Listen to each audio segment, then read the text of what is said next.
엄마, 도장, 집문서, 통장 다 내 거야. 내가 이 집 아들이잖아. 정신 좀 차려, 도연아. 72살 말수는 금고를 몸으로 막았지만 도연은 어머니를 바닥으로 밀쳐버렸습니다. 좋아. 엄마! 그렇게 돈이 아까워? 그럼 계집애 처 박혀 있으세요. 말수는 질질 끌려가며 애원했지만 철문은 쾅 하고 닫혔습니다. 엄마가 좋아하는 개새끼들이랑 같이 있으라고. 이제 진짜 내 세상이야. 비는 밤새 내렸고 말수는 축축한 철창 바닥에 주저앉아 떨었습니다. 저는 부산에서 작은 애견 미용실을 운영하는 72살 오말순입니다. 이야기 시작 전에 구독과 좋아요, 어디서 듣고 계신지 댓글 달아주세요. 바로 시작합니다. 가게 문을 열고 들어서면 제일 먼저 반겨주는 건 복실이에요. 흰 털을 가진 강아지인데 주인이 2달째 찾아오지 않아서 저희 가게에서 지내고 있습니다. 복실이는 꼬리를 흔들며 제 다리에 몸을 비비죠. 우리 복실이 잘 잤어? 할머니가 밥 줄게. 복실이뿐만이 아닙니다. 가게 안쪽 케이지에는 손님들이 맡긴 강아지 4마리가 더 있어요. 푸들 2마리, 시츄 1마리, 요크셔 테리어 1마리. 모두 털을 다듬으러 온 아이들이죠. 하나하나 밥그릇에 사료를 담아주고 물을 갈아주다 보면 어느새 아침 해가 간판 사이로 비쳐 들어옵니다. 말순 애견 미용실이라고 쓰인 간판은 이미 색이 바래서 글씨가 잘 보이지도 않습니다. 남편이 돌아가시기 전에 달아준 간판인데 벌써 15년이 넘었네요. 남편 없이 혼자 가게를 꾸려온 지도 그만큼 됐습니다. 가게는 작습니다. 평수로 치면 10평도 안 돼요. 벽에는 강아지 사진들이 붙어 있습니다. 제가 손질해준 아이들 사진이에요. 손님들이 고맙다며 보내준 사진들입니다. 아침 9시쯤 되면 첫 손님이 오십니다. 골목 어귀에 사시는 박춘자 씨예요. 66살인 박춘자 씨는 키우는 뽀삐라는 애를 키웁니다. 한 달에 한 번씩 미용을 맡기러 오시죠. 말순 씨, 오늘도 일찍 나오셨네요. 춘자 씨, 어서 오세요. 뽀미 데리고 오셨어요? 그럼요. 이 녀석 털이 또 엉켜서 말이에요. 박춘자 씨와 이런저런 이야기를 나누다 보면 시간이 금방 갑니다.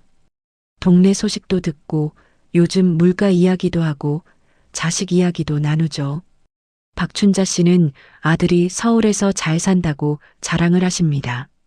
저는 그저 웃으며 듣기만 합니다. 제 아들 이야기는 꺼내기가 쉽지 않거든요. 속에선 한숨부터 나옵니다. 김도연 43입니다. 제 외아들이죠. 대학도 나왔고 똑똑한 아이였어요. 어릴 때는 효자였습니다. 공부도 열심히 했죠. 그런데 언젠가부터 달라졌습니다. 취직이 안 된다고, 세상이 불공평하다고, 자기만 힘들다고 불평하기 시작했어요. 지금은 방 안에 틀어박혀서 나오질 않습니다. 낮에는 자고 밤에는 술을 마시죠. 가끔 나와도 돈 달라는 소리뿐입니다. 제가 번 돈으로 술을 사 먹고 또 술을 마시러 나가고 그렇게 하루하루를 보냅니다. 도연이 방문은 항상 닫혀 있어요. 문틈 사이로 삐져나오는 건 술 냄새와 담배 연기뿐입니다. 저는 도연이를 볼 때마다 마음이 아픕니다. 어디서부터 잘못된 걸까요? 제게는 빛이 하나 있습니다. 바로 손녀 지은이에요. 지은이는 10살입니다. 초등학교 4학년이죠. 도연이가 결혼해서 낳은 딸인데 지은이 엄마는 지은이가 3살 때 집을 나갔습니다. 도연이가 술만 마시고 돈을 벌어오지 않으니 견디다 못해 떠난 거죠. 지은이 엄마를 원망할 수도 없습니다. 저도 그 마음을 이해하니까요. 그래서 지은이는 저랑 같이 삽니다. 할머니랑 손녀 단둘이죠. 지은이는 학교 갔다 오면 제일 먼저 가게로 달려와요. 할머니, 저 왔어요. 지은이는 책가방을 내려놓고 복실이를 안아줍니다. 그리고는 제 옆에 앉아서 숙제를 하죠. 가끔은 강아지들 밥도 주고 물도 갈아주고 청소도 도와줍니다. 10살밖에 안 된 아이가 어찌나 야무진지 몰라요. 할머니는 천사 같아요. 지은이가 어느 날 제 머리를 빗겨주며 그렇게 말했습니다. 저는 웃었지만 눈시울이 뜨거워졌어요. 천사라니요. 저는 그저 늙은 할머니일 뿐인데요. 저녁이 되면 가게 문을 닫습니다. 하루 매출을 정리하고 수익금 통에 돈을 넣어두죠. 많을 때는 10만 원, 적을 때는 3만 원. 그렇게 모은 돈으로 월세를 내고 지은이 학원비를 내고 밥값을 냅니다. 남는 돈은 거의 없어요. 그래도 지은이가 웃으면 다 괜찮습니다. 하지만 언제부터인가 불안합니다.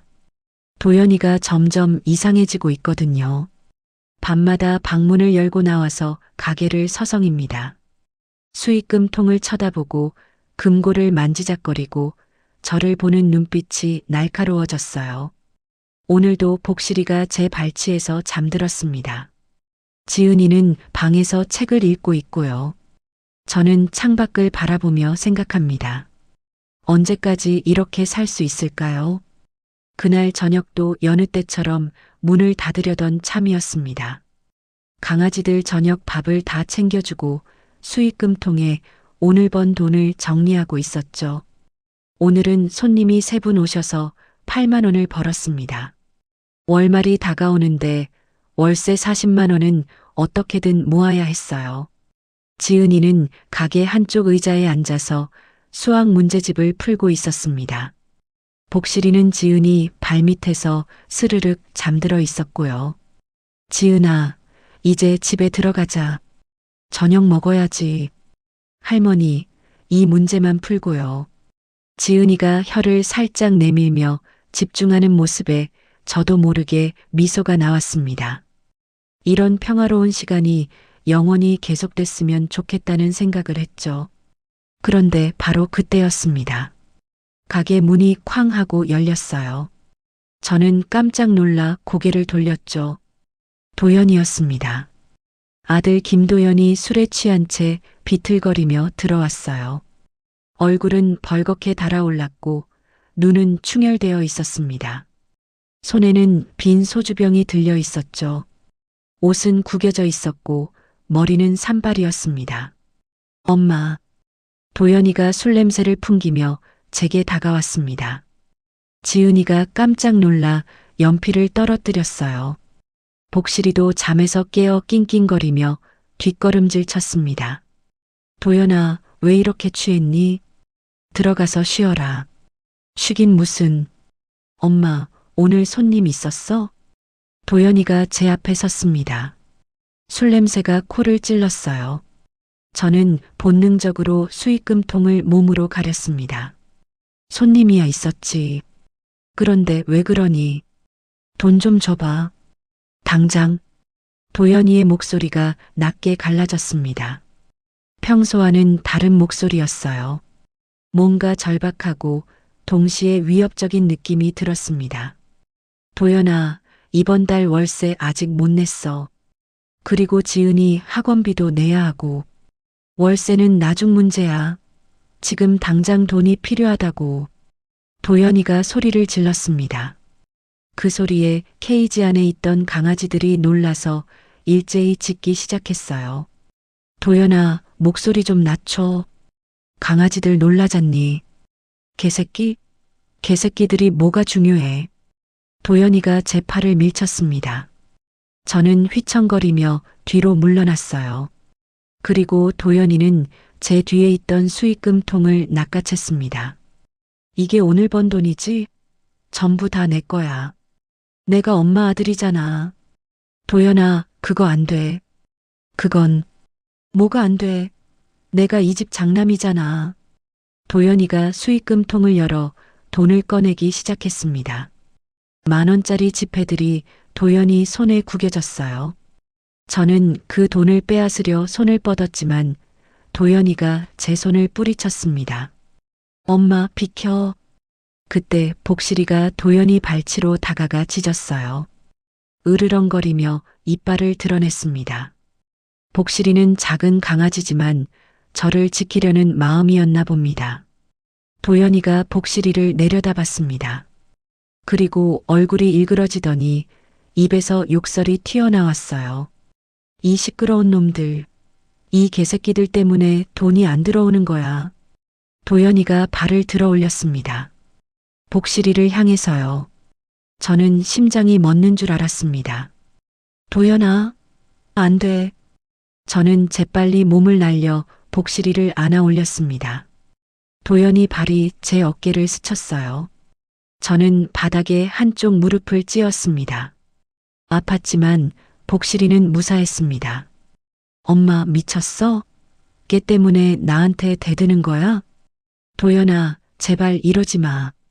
이 아이들은 아무 잘못이 없어.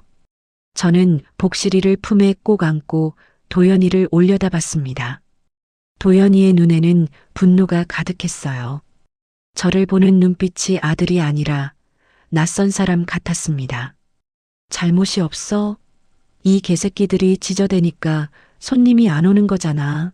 엄마는 걔가 더 중요해. 아들이 더 중요해? 도연아, 그게 무슨 말이냐? 됐어. 어차피 엄마는 이딴 개새끼들밖에 모르잖아. 도연이가 주머니에 돈을 구겨넣고는 가게 문을 향해 걸어갔습니다. 그런데 문 앞에서 멈칫했어요. 그리고 천천히 고개를 돌렸습니다. 문틈 사이로 지은이가 서 있었습니다. 지은이는 두 손으로 문틈을 잡고 눈을 크게 뜨고 우리를 바라보고 있었어요. 얼굴은 새하얗게 질려 있었고 입술은 파르르 떨리고 있었습니다. 지은아. 제가 지은이를 부르려는 순간 도연이가 입을 열었습니다. 뭘 봐. 들어가 있어. 도연이의 목소리는 차갑고 날카로웠습니다. 지은이는 눈물이 그렁그렁한 채로 저를 바라봤어요. 저는 고개를 끄덕이며 지은이에게 괜찮다는 신호를 보냈습니다. 지은이가 문을 닫고 안으로 들어갔습니다. 그 작은 뒷모습이 얼마나 떨리고 있었는지 저는 다 알 수 있었어요. 도연이가 가게 문을 박차고 나갔습니다. 쾅 하는 소리와 함께 문이 닫혔죠. 저는 그 자리에 주저앉아 복실이를 안고 한참을 울었습니다. 케이지 안의 강아지들은 여전히 불안하게 낑낑거렸고 가게 안은 술 냄새와 긴장감으로 가득 찼습니다. 저는 무릎이 욱신거렸지만 그것보다 가슴이 더 아팠습니다. 제 아들이 이렇게까지 변할 줄은 몰랐어요. 어디서부터 잘못된 걸까요? 복실이가 제 팔 안에서 낑낑거리며 제 얼굴을 하찼습니다. 저는 복실이를 쓰다듬으며 속삭였어요. 괜찮아, 복실아. 할머니가 지켜줄게. 하지만 저는 알고 있었습니다. 이건 시작에 불과하다는 걸요. 그날 밤 저는 잠을 이룰 수가 없었습니다. 지은이를 재우고 방에 누웠지만 눈을 감을 때마다 도연이의 그 눈빛이 떠올랐어요. 분노로 일그러진 얼굴, 복실이를 향해 들어 올린 발, 그리고 주머니에 구겨 넣은 돈. 새벽 2시쯤 됐을까요? 현관문이 삐걱거리는 소리가 들렸습니다. 도연이가 돌아온 거였어요. 저는 이불을 뒤집어 쓰고 숨을 죽였습니다. 발소리가 복도를 지나 거실로 향했죠. 무언가 뒤지는 소리가 났습니다. 서랍을 여는 소리, 물건이 바닥에 떨어지는 소리, 그리고 도연이의 거친 한숨 소리. 저는 가만히 귀를 기울였어요. 어디 뒀지 분명 여기 있었는데. 도연이가 중얼거리는 소리가 들렸습니다. 뭘 찾는 걸까요? 저는 조심스럽게 방문을 살짝 열어봤습니다. 거실 불이 켜져 있었어요. 도연이는 소파 쿠션을 들어 올리고 서랍을 모조리 열어젖히고 심지어 화분 뒤까지 뒤지고 있었습니다. 얼굴은 땀으로 범벅이었고 손은 떨리고 있었어요. 도연아, 뭘 찾니? 제가 조심스럽게 물었습니다. 도연이가 화들짝 놀라며 고개를 돌렸어요. 엄마, 통장 어디 뒀어? 통장은 왜? 됐고, 어디 있냐고. 도연이의 목소리가 날카로웠습니다. 저는 가슴이 철렁 내려앉았어요. 도연아, 그 돈은 지은이 학교랑 학원 보낼 돈이야. 그리고 아버지랑 내가 평생 모은 돈이고, 나도 급한 일이 있다고. 조금만 빌려줘. 나중에 꼭 갚을게. 도연이가 제게 다가왔습니다. 눈에는 간절함과 동시에 뭔가 불안한 기운이 서려 있었어요. 저는 본능적으로 한 걸음 뒤로 물러섰습니다. 무슨 일인데 그러니? 말을 해봐.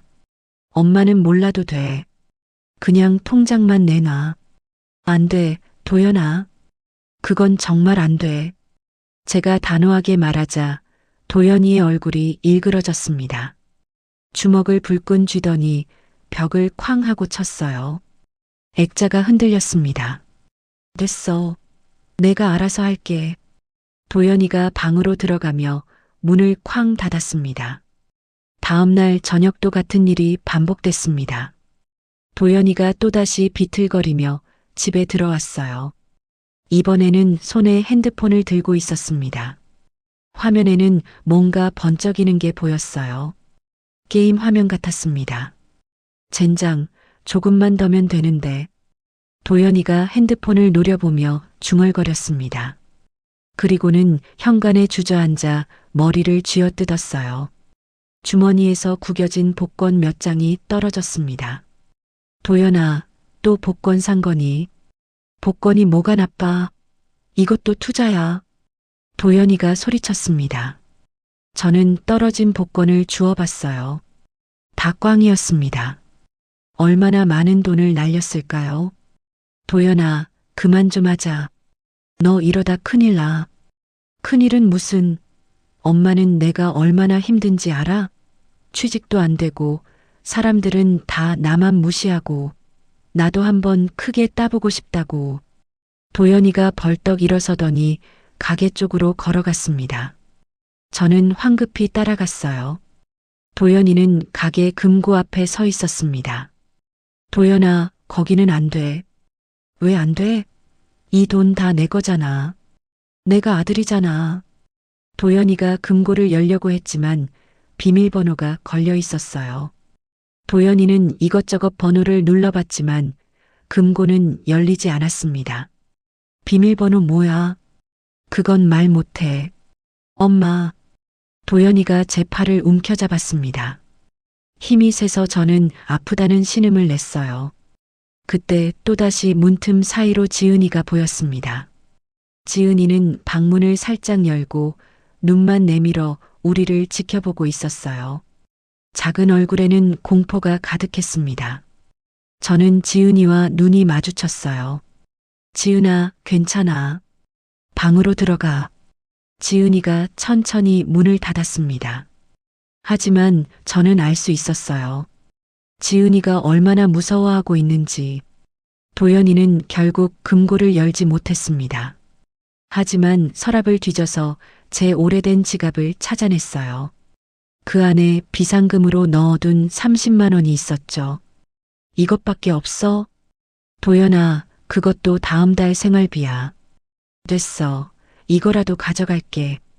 도연이가 돈을 챙겨나가려는데 핸드폰이 울렸습니다. 도연이가 핸드폰을 보더니 얼굴이 굳었어요. 여보세요. 네, 제가 김도연입니다. 맞네. 이번 주까지요? 아니, 그게 조금만 더 시간을 주시면. 전화를 끄는 도연이의 얼굴은 창백했습니다. 손은 더 심하게 떨렸어요. 도연아, 무슨 전화였니? 엄마는 신경 꺼. 내일이야. 하지만 저는 대충 짐작할 수 있었습니다. 빚쟁이한테서 온 전화였던 거죠. 도연이가 돈을 빌렸다는 거였어요. 도연아, 혹시 대부업체에서 돈 빌렸니? 도연이가 제 눈을 피했습니다. 그 반응만으로도 충분했어요. 얼마나 빌렸는데? 많이는 안 빌렸어. 500만 원 정도? 500? 그걸 어떻게 갚으려고? 갚을 수 있다고. 복권 당첨되면 되잖아. 아니면 게임에서 따면 되고. 저는 정신이 아득해졌습니다. 도연이가 완전히 이성을 잃었다는 걸 깨달았어요. 복권으로 빚을 갚겠다니, 게임으로 돈을 벌겠다니. 이건 도박이었어요. 중독된 거였습니다. 도연아, 제발 정신 차려. 이러다 큰일 난다. 큰일은 이미 났어. 이번 주까지 안 갚으면 이자가 또 붙는다고. 엄마, 제발 도와줘. 통장 좀 내놔. 도연이가 무릎까지 꿇었습니다. 눈물까지 글썽였어요. 하지만 저는 고개를 저었습니다. 안 돼, 도연아. 그 돈은 진짜 안 돼. 도연이의 눈빛이 차갑게 식었습니다. 일어서더니 제게 등을 돌렸어요. 좋아. 엄마가 안 도와주면 내가 알아서 할게. 기억해, 엄마. 도연이가 문을 박차고 나갔습니다. 쾅 하는 소리가 골목에 울려 퍼졌어요. 저는 그 자리에 주저앉아 한참을 울었습니다. 그날 밤 지은이가 제 방으로 살금살금 들어왔습니다. 작은 손으로 제 핸드폰을 집어들더니 조용히 거실로 나갔어요. 저는 피곤해서 그 모습을 보지 못했습니다. 하지만 나중에 알게 됐죠. 지은이가 그날 밤 경찰에 전화를 걸었다는 걸요. 여보세요, 혹시 경찰서 맞나요? 저는 10살인데요. 우리 아빠가 할머니한테 나쁜 짓을 해요. 지은이의 목소리는 떨렸지만 끝까지 또박또박 말했다고 합니다. 그 작은 용기가 나중에 우리를 구해줄 줄은 그때 몰랐습니다. 지은이가 경찰에 전화를 건 다음 날 경찰서에서 연락이 왔습니다. 가정폭력 신고가 들어왔다는 거였어요. 저는 깜짝 놀랐습니다. 나중에 알고 보니 지은이였더군요. 이순경이라는 55살쯤 되어 보이는 남자 경찰이었어요. 인상이 온화했습니다. 어르신, 신고 내용을 확인하러 왔습니다. 혹시 아드님한테 폭력을 당하신 적 있으십니까? 저는 손사래를 쳤습니다. 아니라고, 오해라고, 그냥 술 마시고 실수한 것뿐이라고 둘러댔어요. 경찰한테 제 아들이 나쁜 사람으로 찍히는 게 싫었거든요. 정말 괜찮으세요? 손녀분이 무척 걱정하던데요. 네, 괜찮습니다. 신경 써주셔서 고맙습니다. 이순경은 명함을 하나 주고 갔습니다. 혹시 무슨 일 있으면 언제든 연락하라고요. 저는 그 명함을 서랍 깊숙이 넣어뒀습니다. 쓸 일이 없기를 바라면서요. 하지만 상황은 오히려 더 나빠졌죠. 도연이는 경찰이 다녀간 걸 알고는 완전히 돌변했어요. 저를 보는 눈빛이 달라졌습니다. 배신자를 보는 눈빛이었어요. 엄마, 경찰 불렀어? 아니야, 내가 부른 게 아니라. 거짓말. 엄마가 아니면 누가 불러?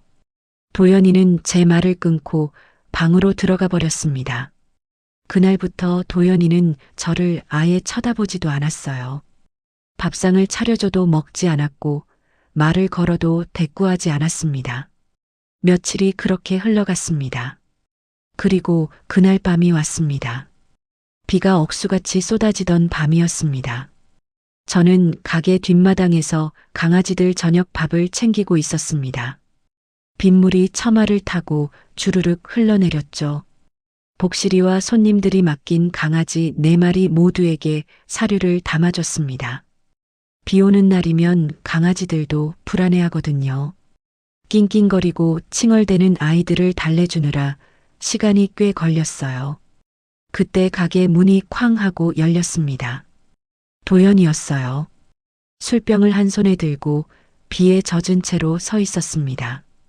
얼굴은 벌겋게 달아올랐고 눈은 충혈되어 있었어요. 평소보다 더 심하게 취해 있었습니다.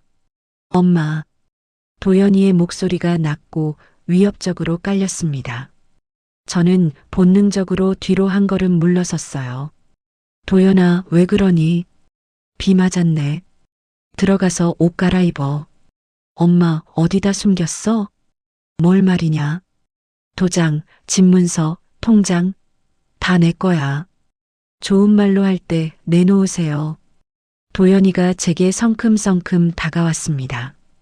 저는 재빨리 금고 앞으로 가서 몸으로 막았어요. 도연아, 그건 안 돼. 그건 내 아버지랑 내가 평생 모은 돈이야. 그걸로 지은이 학교 보내야 돼. 지은이? 지은이가 뭐가 중요해? 도연이가 미친 듯이 웃었습니다. 그 웃음소리가 천둥소리와 섞였어요. 지 엄마 닮은 애잖아. 그딴 건 관심 없어. 나 이제 빚쟁이들한테 쫓긴다고. 도연아, 정신 좀 차려. 내가 지금 무슨 짓을. 제 말이 끝나기도 전에 도연이가 제 팔을 거칠게 잡아당겼습니다. 저는 균형을 잃고 바닥으로 넘어졌어요. 엉덩이를 세게 부딪혔습니다. 아팠지만 소리를 낼 겨를도 없었어요. 도연이는 금고를 열려고 했지만 여전히 비밀번호를 몰랐습니다. 주먹으로 금고를 쾅쾅 내리쳤지만 금고는 꿈쩍도 하지 않았어요. 젠장, 비밀번호가 뭐야? 도연이가 주변을 두리번거렸습니다. 그때 도연이의 시선이 뒷마당 강아지 철장으로 향했어요. 도연이의 입가에 섬뜩한 미소가 번졌습니다. 좋아. 엄마, 그렇게 돈이 아까워? 도연이가 제 팔을 다시 붙잡았습니다. 이번엔 더 거칠게, 더 세게요. 저는 저항했지만 소용없었습니다. 그럼 계집에 처박혀 있으세요. 거기서 반성이나 해. 도연아, 제발 이러지 마. 도연이는 제 말을 듣지 않았습니다. 뒷마당으로 저를 질질 끌고 갔어요. 비가 얼굴을 때렸습니다. 강아지 철장 문을 열더니 도연이는 저를 안으로 밀어 넣었습니다. 저는 바닥에 넘어졌어요. 철장 바닥은 축축하고 차갑고 더러웠습니다. 도연아, 문 열어. 제발. 엄마가 좋아하는 개새끼들이랑 같이 있으라고. 거기서 쾅 하는 소리와 함께 철문이 잠겼습니다. 자물쇠 채우는 소리가 찰칵하고 났어요. 복실이가 제 옆으로 다가와 낑낑거렸습니다. 다른 강아지들도 불안해서 짖어댔어요. 왕왕, 끙끙, 온갖 소리가 빗소리와 섞였습니다. 도연이는 철창 너머로 저를 내려다봤습니다. 눈에는 광기가 서려 있었어요. 이제 진짜 내 세상이야. 엄마. 저는 철창을 붙잡고 소리쳤어요. 도연아, 문 열어. 도연아. 하지만 도연이는 돌아오지 않았습니다. 가게 안에서 무언가 뒤지는 소리가 들렸어요. 금고를 부수려고 망치로 두드리는 소리. 비는 점점 더 거세게 내렸습니다. 철창 지붕이 있었지만 빗물이 틈새로 새어 들어왔어요. 몸이 떨렸어요. 춥고 무섭고 슬펐습니다. 복실이가 제 무릎에 올라왔습니다. 작은 몸으로 저를 데워주려는 것 같았어요. 저는 복실이를 꼭 안았습니다. 복실아, 우리 어떡하지? 한참 뒤 도연이가 밖으로 나왔습니다. 손에는 집문서와 도장, 그리고 제 통장이 들려 있었어요. 금고를 결국 부순 모양이었습니다. 도연이가 철창 앞에 섰습니다. 비를 맞으며 저를 내려다봤죠. 엄마, 내일 아침에 나올 수 있을 거야. 그때까지 거기서 생각 좀 해봐. 누가 더 중요한지. 도연아, 제발 문 열어줘. 안녕, 엄마. 도연이가 등을 돌렸습니다. 그리고 어둠 속으로 사라졌어요. 저는 철창 바닥에 주저앉았습니다. 강아지들이 제 주위로 모여들었어요.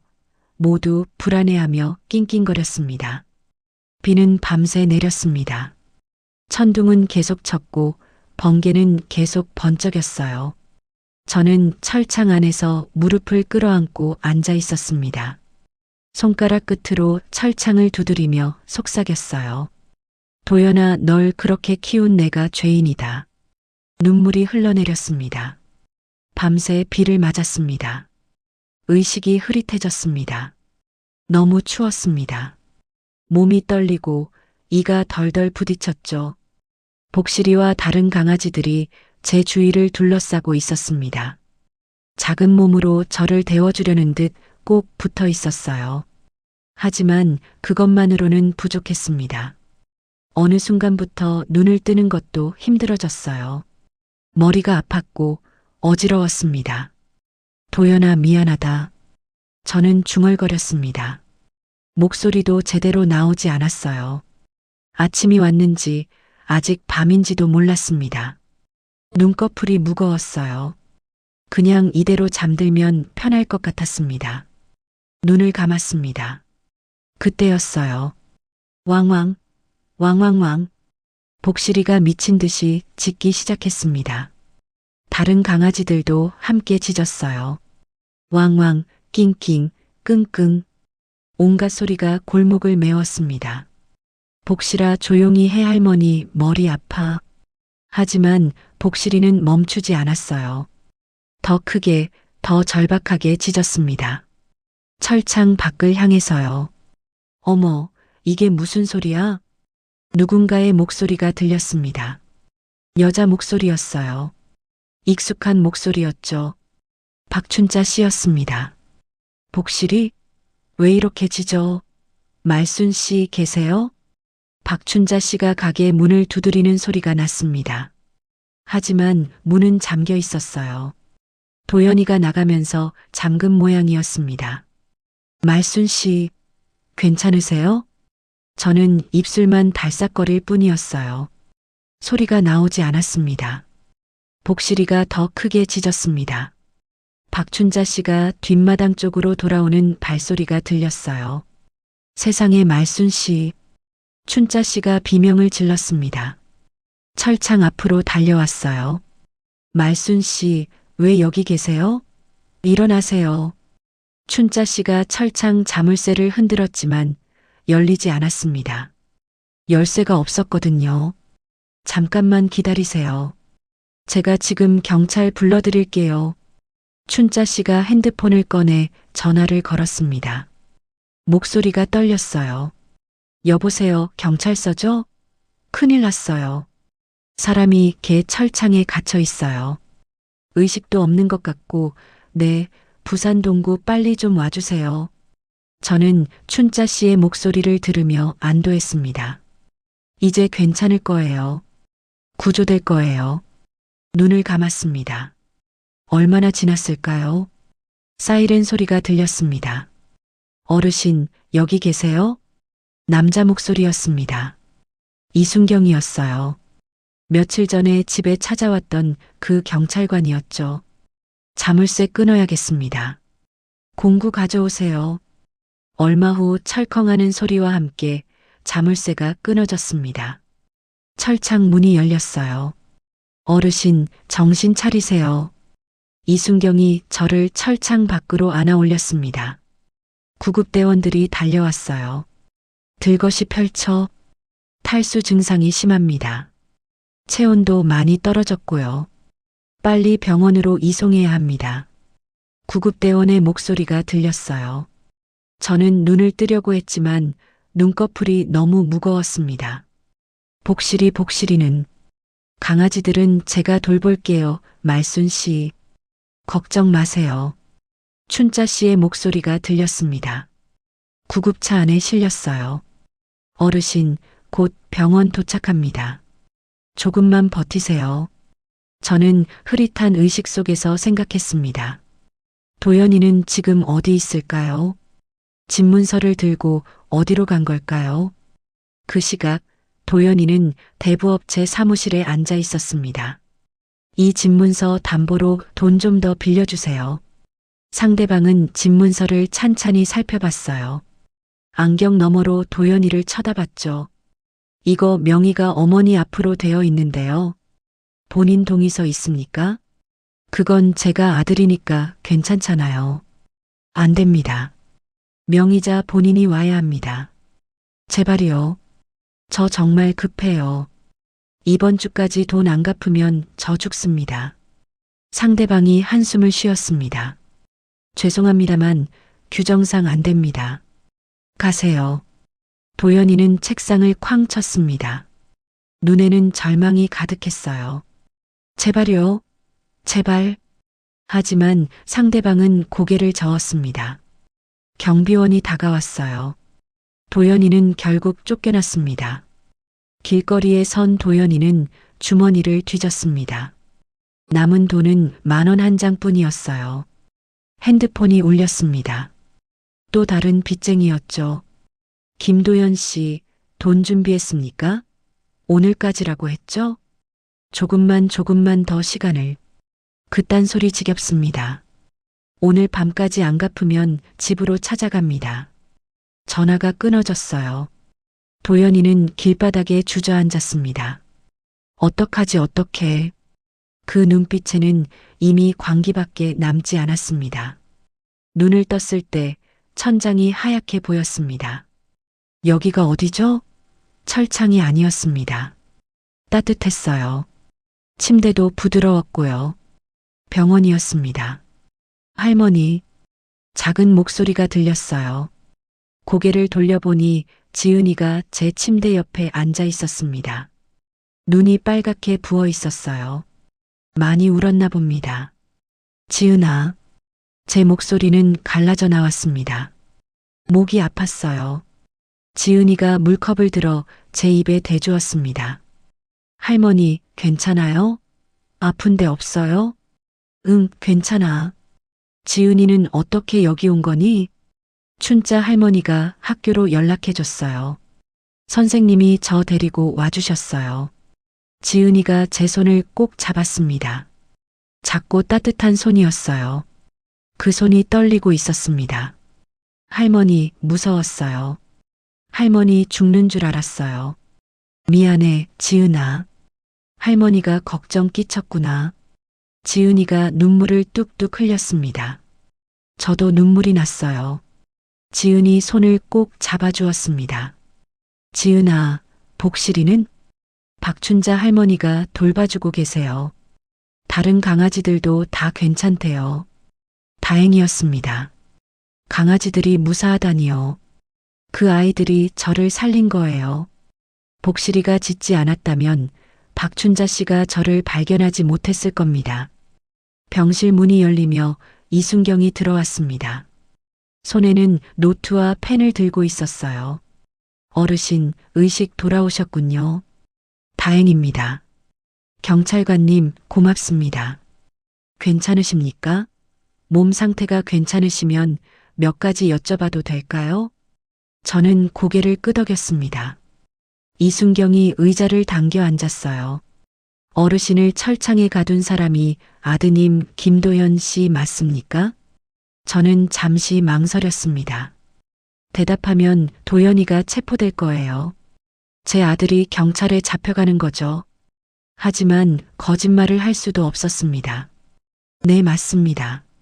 집문서와 통장, 도장을 가져갔다고 하셨는데 어디로 갔는지 아십니까? 모릅니다. 그 아이가 어디로 갔는지.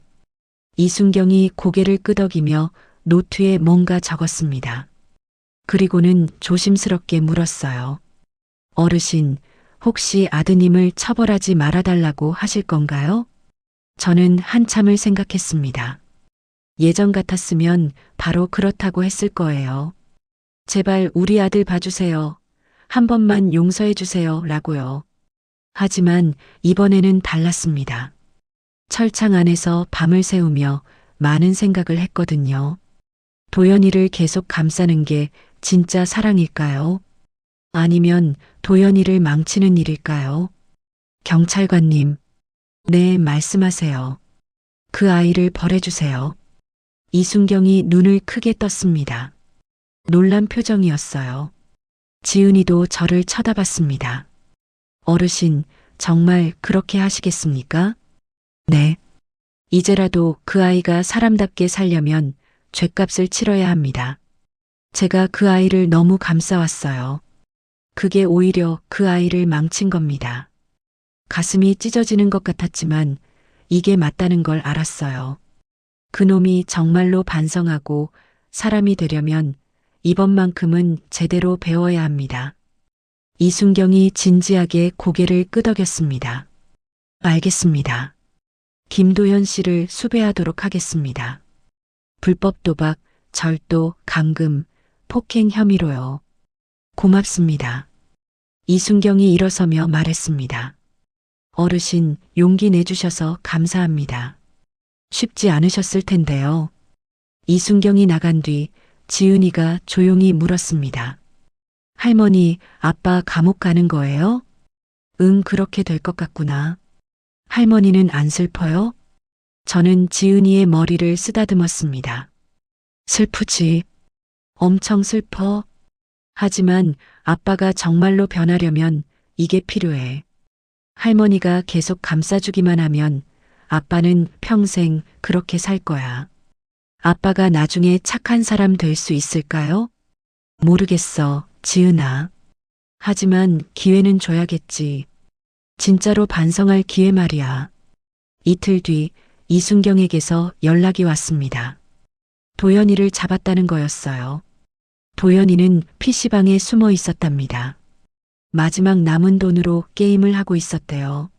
한 번만 더 따면 빚을 갚을 수 있다고 미친 듯이 게임을 하고 있었답니다. 경찰이 들이닥쳤을 때 도연이는 저항도 하지 않았대요. 그냥 화면을 보며 중얼거렸답니다. 조금만 더 하면 됐는데. 이순경이 말했어요. 어르신, 아드님 상태가 심각합니다. 도박 중독이 심해요. 구치소에서 치료 프로그램을 받게 하겠습니다. 고맙습니다, 경찰관님.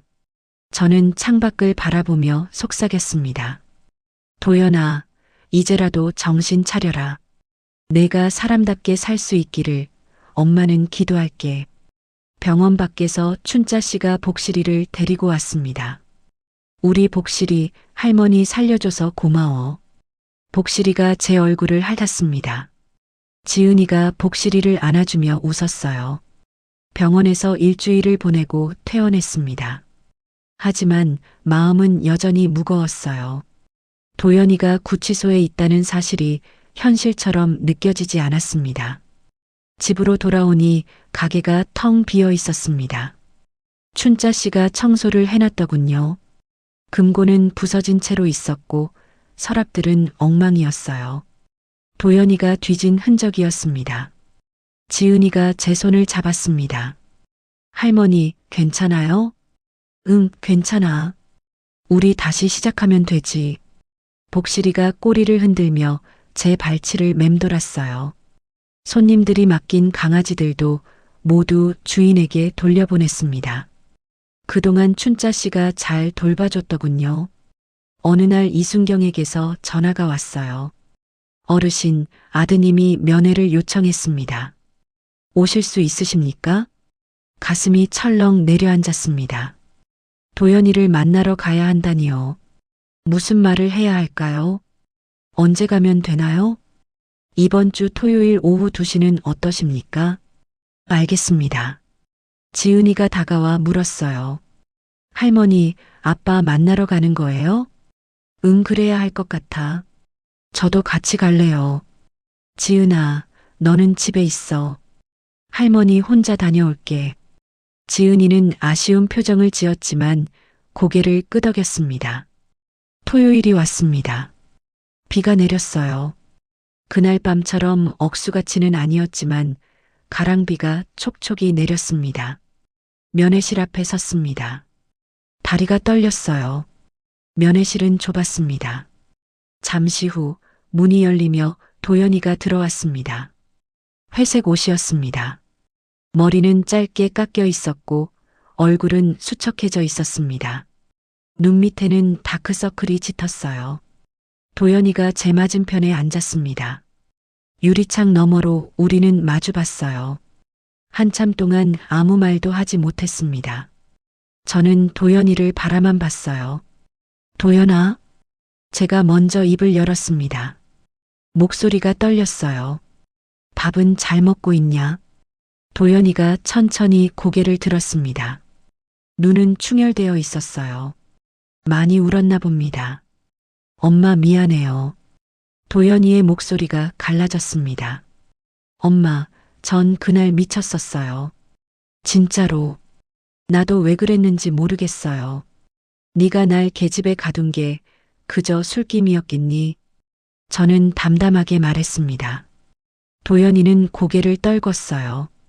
죄송합니다. 변명의 여지가 없어요. 제가 짐승만도 못한 짓을 했어요. 눈물이 도연이 뺨을 타고 흘러내렸습니다. 소매로 눈물을 닦았어요. 엄마, 여기 들어와서 정신이 들었어요. 제가 얼마나 나쁜 짓을 했는지, 엄마한테 얼마나 못된 짓을 했는지 밤마다 생각해요. 잠도 안 와요. 도연아, 엄마도 잘못이 있어. 너를 너무 감싸기만 했어. 네가 잘못해도 덮어주기만 했지. 그게 너를 이렇게 만든 거야. 아니에요, 엄마. 엄마 잘못 아니에요. 다 제 잘못이에요. 도연이가 고개를 흔들었습니다. 여기서 상담 선생님이 말씀하셨어요. 제가 도박 중독이래요. 병이래요. 치료를 받아야 한대요. 그래, 치료 잘 받아라. 그리고 사람답게 살아라. 잠시 침묵이 흘렀습니다. 빗소리만 창밖에서 들렸어요. 엄마, 복실이는 잘 있어요? 도연이가 조심스럽게 물었습니다. 그래. 복실이는 날 대신 지은이 지켜주고 있어. 그 아이가 날 살렸어. 복실이가 짓지 않았으면 엄마는 죽었을 거야. 도연이가 흐느끼기 시작했습니다. 어깨가 들썩였어요. 엄마, 제가 발로 차려고 했던 그 강아지가 엄마를 구했네요. 저는 정말 짐승보다 못한 놈이에요.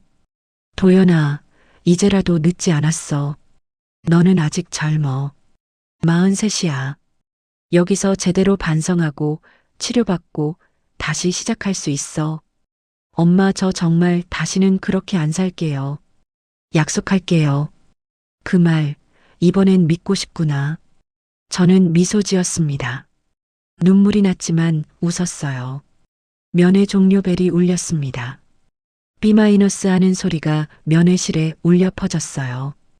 유리창을 사이에 두고 우리 손이 마주했습니다. 엄마. 도연아, 건강해라. 그리고 진짜 사람이 되라. 네, 엄마. 꼭 그럴게요. 꼭요. 교도관이 도연이를 데리고 나갔습니다. 도연이는 계속 뒤를 돌아봤어요. 저는 손을 흔들어 줬습니다. 면회실에 혼자 남았어요. 저는 한참 동안 그 자리에 앉아 있었습니다. 유리창에 빗물이 흘러내렸습니다. 눈물처럼요. 몇 달이 흘렀습니다. 골목에 벚꽃이 피기 시작했습니다. 말순 애견 미용실은 문을 다시 열었습니다. 간판도 새로 달았어요. 지은이가 용돈을 모아서 선물해 준 거였습니다. 파란색 바탕에 하얀 글씨로 지은앤드 복실 애견 미용실이라고 쓰여 있었죠. 할머니, 예쁘죠? 지은이가 자랑스럽게 물었습니다. 그럼 세상에서 제일 예뻐. 저는 지은이를 꼭 안아주었어요. 지은이는 이제 11살이 됐습니다. 키도 부쩍 컸어요. 얼굴에는 웃음이 돌아왔습니다. 부서진 금고는 새 금고로 바꿨고 엉망이던 서랍들도 새로 맞췄습니다. 벽 한쪽에는 작은 액자가 걸려 있었어요. 지은이가 직접 쓴 글귀였습니다. 사람답게 살자. 손님들이 하나둘씩 다시 찾아왔습니다. 소문을 들었는지 안부를 묻는 분들도 많았어요. 말순 씨, 많이 힘드셨죠? 이제 괜찮으세요? 네, 괜찮습니다. 걱정해 주셔서 고마워요. 복실이는 여전히 제 곁을 지켰습니다. 가게 입구에 앉아 손님들을 반겼어요. 꼬리를 흔들며 애교를 부리는 모습에 손님들이 웃었습니다. 복실이 참 착하네요. 주인을 구한 영웅 강아지라며요? 네, 우리 복실이가 날 살렸어요. 저는 복실이를 쓰다듬었습니다. 복실이가 낑낑거리며 제 손을 핥았어요. 어느 날 오후 지은이가 학교에서 돌아왔습니다. 책가방을 내려놓고 제게 다가왔어요. 할머니, 오늘 선생님이 그러시는데요. 제가 장문대회에서 상 받았대요. 정말? 우리 지은이 대단한데. 지은이가 상장을 꺼내 보여줬습니다. 효행 장문대회 최우수상이라고 쓰여 있었어요. 무슨 내용 썼는데? 할머니 이야기요. 할머니가 얼마나 착한지, 강아지들을 얼마나 사랑하는지, 그리고 저를 얼마나 아껴주시는지 썼어요. 저는 지은이를 꼭 안았습니다. 눈물이 났어요. 기쁜 눈물이었습니다. 고마워, 지은아. 할머니가 지은이 덕분에 산다. 할머니, 저도 할머니 덕분에 행복해요. 저녁이 되어 문을 닫을 시간이 됐습니다. 수익금 통에 돈을 정리하는데 오늘은 12만 원이나 벌었어요. 예전보다 손님이 늘었습니다. 문득 도연이 생각이 났습니다. 도연이는 지금 교도소에서 도박 중독 치료 프로그램을 받고 있다고 했어요. 이순경이 가끔 소식을 전해줬습니다. 어르신, 아드님이 많이 변하고 있답니다. 프로그램에 열심히 참여하고 다른 수감자들한테도 친절하대요. 그 말을 들을 때마다 조금씩 희망이 생겼습니다. 도연이가 정말 변할 수 있을까요? 사람답게 살 수 있을까요? 며칠 전 도연이한테서 편지가 왔습니다. 교도소에서 쓴 편지였어요. 엄마, 저는 매일 반성하고 있습니다. 여기서 책도 읽고 글도 쓰고 상담도 받습니다. 제가 얼마나 나쁜 사람이었는지 매일 깨닫습니다. 엄마, 나중에 나가면 제대로 된 사람이 되겠습니다. 지은이한테도 좋은 아빠가 되고 싶습니다. 복실이한테도 미안하다고 전해주세요. 엄마, 사랑합니다. 편지를 읽으며 저는 울었습니다. 도연이가 정말 변하고 있구나 싶었어요. 저는 지은이에게 물었습니다. 지은아, 이 액자 뜻이 뭔지 아니? 지은이가 벽에 걸린 액자를 보며 고개를 갸우뚱했어요. 사람답게 살자? 그냥 착하게 살자는 뜻 아니에요? 맞아. 근데 할머니가 생각하는 뜻은 조금 더 있어. 뭔데요? 저는 지은이를 무릎에 앉혔습니다. 사람이 개보다 못한 짓을 하면 계집보다 좁은 세상에 갇히게 된단다. 도연이가 그랬어. 욕심 때문에, 도박 때문에, 술 때문에 스스로를 철창에 가둔 거야. 아빠가 스스로를 가둔 거예요? 그래.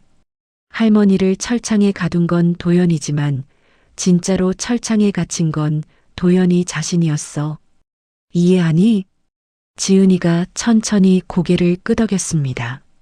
그럼 아빠가 지금 교도소에 있는 것도 응, 아빠 스스로 만든 철창이야. 하지만 이제 아빠는 그 철창에서 나오려고 노력하고 있어. 진짜 사람이 되려고 말이야. 지은이가 제 품에 안겼습니다. 할머니, 아빠가 나중에 좋은 사람 되면 우리 같이 살 수 있을까요? 그럼 그럴 수 있지. 아빠가 진짜로 변하면 말이야. 복실이가 우리 곁으로 다가왔습니다. 꼬리를 흔들며 낑낑거렸어요. 저는 복실이도 함께 안아줬습니다. 도연아, 엄마는 기다릴게. 내가 진짜 사람이 되는 날을. 그날이 오면 우리 다시 시작하자. 지은이가 물었습니다. 할머니, 행복해요? 그럼 엄청 행복해. 지은이랑 복실이가 있으니까. 지은이가 환하게 웃었습니다. 복실이도 꼬리를 흔들었어요. 우리는 서로를 꼭 안았습니다. 그 순간만큼은 세상 모든 게 완벽했습니다. 철창은 이제 없었습니다. 여기까지 오말순 할머니의 이야기였습니다. 구독과 좋아요 눌러주시고 어떻게 들으셨는지 댓글로 남겨주세요. 여러분도 사람답게 사시길 바랍니다. 감사합니다.